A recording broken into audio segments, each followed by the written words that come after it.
Mesdames et messieurs, bonsoir, je suis ravie de vous retrouver ici. On fait le point sur notre temps, une météo qui est plutôt sous l'influence d'un champ de haute pression, un anticyclone qui normalement n'est pas toujours synonyme de beau temps. On a eu de la chance, la grisaille s'est dissipée cet après-midi et on voit bien que les perturbations contournent le champ de haute pression qui protège toute la France finalement, même si parfois la grisaille reste plaquée dans les basses couches. On va le voir dans quelques instants, mais d'abord on va parler évidemment de la vigilance orange crue. On voit déjà que la Dordogne est sortie, reste encore la Gironde et les deux Charentes.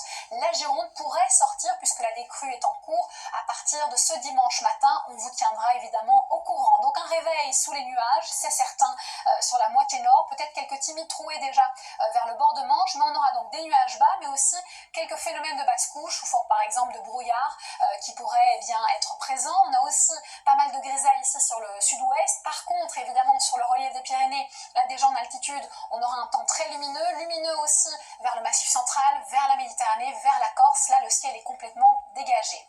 Dans l'évolution, un peu comme aujourd'hui, on va espérer retrouver un temps beaucoup plus lumineux, justement, avec le retour de belles éclaircies. Par endroits, on pourrait garder encore bien quelques nuages bas tenaces qui vont réduire la visibilité. On pense ici au Cotentin ou l'extrême nord du pays. On verra évidemment cette évolution. On ne peut pas être très précis, mais normalement, l'évolution sera favorable. Côté température, il fera un peu froid cette nuit, on peut le dire, avec ces valeurs essentiellement négatives. On aura ici 0 degré, que ce soit à Bourges, Orléans, mais moins 3 degrés du côté de Tarbes. On a moins 1 vers Langres et plutôt 4 degrés à Brest, aussi du côté de Lille, et jusqu'à 6 degrés par exemple à Nice. Et puis en journée, on aura une petite baisse justement sur les villes de la moitié nord. On aura une fourchette qui ira de 3 à 4 degrés sur un quart nord-est, voire 5 même, 7 sur la capitale et Lille également, 10 du côté de Brest et plutôt entre 9 et 14 voire 16 degrés du côté d'Ajaccio.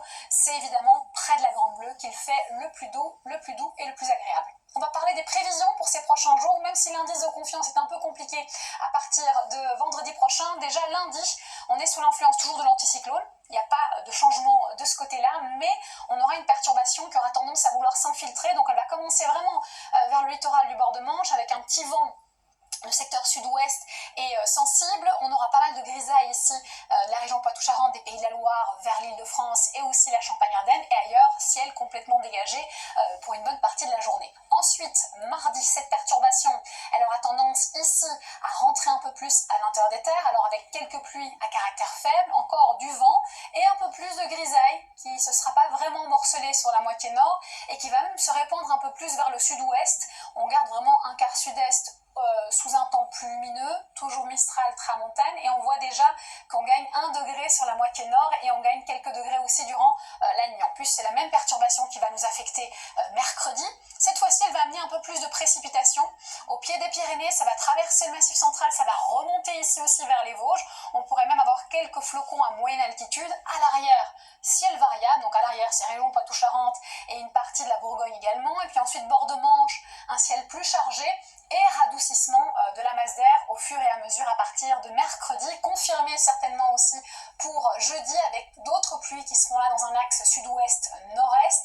Et enfin, à partir de vendredi et samedi, même si l'indice de confiance baisse, ce qu'on peut dire c'est que normalement on va dépasser les normales de saison, donc c'est le retour d'une possible douceur durant la journée, donc peut-être pas de Noël tout blanc, mais pour cela je vous propose vivement de nous retrouver ces prochains jours ensemble. Alors je voudrais vous demander un petit service, c'est les fêtes de fin d'année, vous êtes certainement en train d'acheter vos derniers cadeaux de Noël, pourquoi pas penser soutenir une association, pourquoi pas l'UNICEF que je soutiens depuis plus de 10 ans, en achetant quelques cadeaux qui sont proposés dans leur boutique. Je vous rappelle que l'UNICEF c'est un soutien dans 150 pays au monde pour soutenir les enfants, pour leur donner accès à l'éducation, mais aussi aux soins de santé, pour leur donner des droits. En tout cas, c'est ce qu'on essaye de faire et c'est grâce à vos dons.